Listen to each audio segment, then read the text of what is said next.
तो आज की कहानी की शुरुआत होती है और हमें सीवन को दिखाया जाता है जो एक ओपन हार्ट सर्जरी कर रहा होता है। अब सर्जरी कर लेने के बाद वो अपने जूनियर डॉक्टर से बात करता है। यहाँ पर वो दोनों वॉच के बारे में बात करते हैं। अब अगले सीन में हमें दिखाया जाता है कि सीवन एक रेस्टोरेंट में होता है जहाँ पर वो एक मार्टिन नाम के आदमी से मिलता है। यहाँ पर वह स्टीवन के लिए एक वॉच लेकर आया था जो उसे दिखाता है, जिसके बाद स्टीवन अपने घर जाता है। अब घर पर हम देखते हैं कि उसका छोटा बेटा उससे पूछता है कि क्या वो एक पार्टी में जा सकता है, वो भी अपनी बहन के साथ। तब स्टीवन उसके सामने एक शर्त रखता है कि अगर वो अपने बाल कटवा ले तो वो जा सकता है। लेकिन फिर स्टीवन की वाइफ उन बच्चों को परमिशन देने के लिए स्टीवन से कहने लगती है। तब स्टीवन उसे बताता है कि वो आजकल मार्टिन के साथ टाइम स्पेंड कर रहा है क्योंकि उसे हार्ट का डॉक्टर बनना है।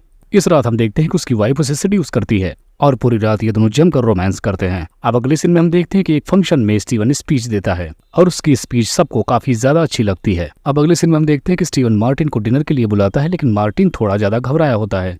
तब हमें अगले सीन में पता चलता है कि मार्टिन के फादर का अगले 10 साल पहले एक कार एक्सीडेंट में मौत हो चुकी थी, जिसकी वजह से अब वो अकेले रहता है, सिर्फ अपनी मॉम के साथ। अब अगले सीन में हम देखते हैं कि मार्टिन स्टीवन के बच्चों के साथ हैंग आउट करता है और फिर वो किम के पास जाता है और पूछता है कि आखिर वो क्या करती है। तब यहाँ पर किम उसे बताती है कि उसे सिंगिंग काफी ज्यादा पसंद है, इसके अलावा वो स्कूल के लिए प्रेयर्स भी गाती है। अब अगले सीन में हम देखते हैं किम और मार्टिन दोनों वॉक पर जाते हैं, जिस दौरान किम उसे एक गाना सुनाती है। हम देखते हैं कि धीरे धीरे अब किम और मार्टिन दोनों एक अच्छे दोस्त बनने लगते हैं। अब हम देखते हैं कि अगले दिन स्टीवन हॉस्पिटल से निकलता है। इस दौरान वो देखता है कि मार्टिन उसे फॉलो कर रहा है, जिसके बाद हम देखते हैं कि मार्टिन उसे डिनर के लिए इन्वाइट करता है। जिसके बाद स्टीवन शाम को उसके घर डिनर के लिए पहुंचता है और डिनर करने के बाद वो मार्टिन की फेवरेट मूवी भी देखता है।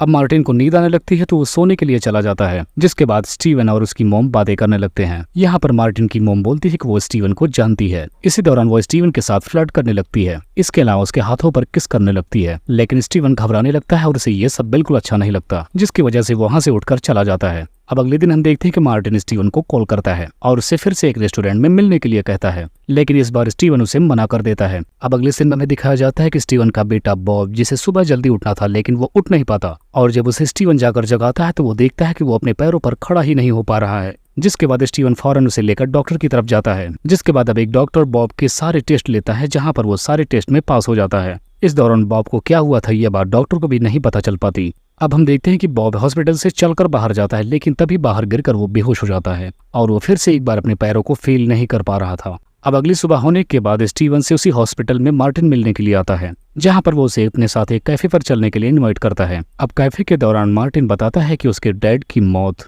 ऑपरेशन करने के दौरान हुई थी और स्टीवन को ही वो अपने फादर का किलर मानता है। यहाँ पर वो कहता है कि स्टीवन ने ही मेरे फैमिली मेंबर को मारा है, तो उसे भी अपने एक फैमिली मेंबर को मारना होगा, और अगर उसने ऐसा नहीं किया तो उसकी सारी फैमिली मारी जाएगी और वो अकेला रह जाएगा, फिर उसे कोई प्यार नहीं कर पाएगा। इतना कहकर मार्टिन वहां से चला जाता है। जिसके बाद हम देखते हैं कि स्टीवन अपने बेटे बॉब से मिलने के लिए जाता है और वहां पहुंचकर अपने बेटे को कुछ खाने के लिए कहता है, लेकिन उसके कहने के बावजूद भी बॉब कुछ नहीं खाता। अब इधर स्कूल में हम किम को देखते हैं जो सिंगिंग की प्रैक्टिस कर रही थी, लेकिन अचानक से वो बेहोश होकर गिर जाती है। जिसके बाद अब किम को भी हॉस्पिटल लेकर जाया जाता है, लेकिन इस दौरान किम भी खाना खाने से मना कर देती है।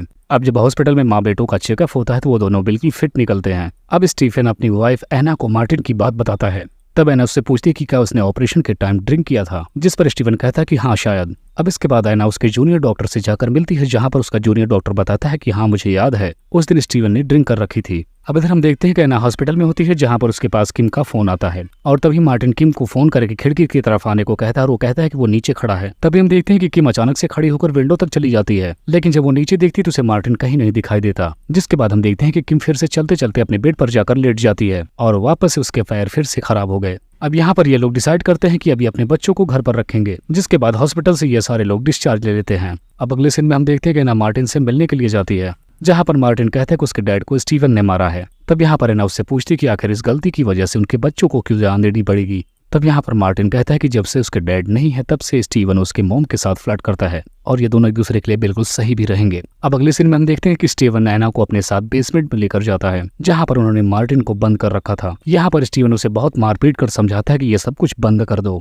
अब रात को जब सारे लोग सो जाते हैं तब किम मार्टिन के पास जाती है और वो उसकी रस्सियों को खोलते हुए कहते हैं कि वो वापस से अपने पैरों पर खड़ी होना चाहती है ताकि वो दोनों वहां से साथ में भाग सकें। जिसके बाद स्टीवन और एना उठ जाते हैं और देखते हैं कि उनकी बेटी किम वहां पर नहीं है और वो फौरन उसे ढूंढने लगते हैं। और जब स्टीवन उसे बेसमेंट में ढूंढने के लिए जाता है तब वो वहां भी नहीं मिलती। तब वहां पर पड़े मार्टिन से वो पूछता है कि आखिर उसने किम के साथ क्या किया। जिसके बाद वो लोग वहां से फौरन रोड पर उसे ढूंढने के लिए निकल पड़ते हैं और उन्हें रास्ते में किम मिल भी जाती है। तब स्टीवन उसे मेडिसिन लगाता है, जिसके बाद किम उससे माफी मांगती है। अगले दिन एना ने मार्टिन को जाने दिया, लेकिन बॉब की आंखों में से खून आने लगा था।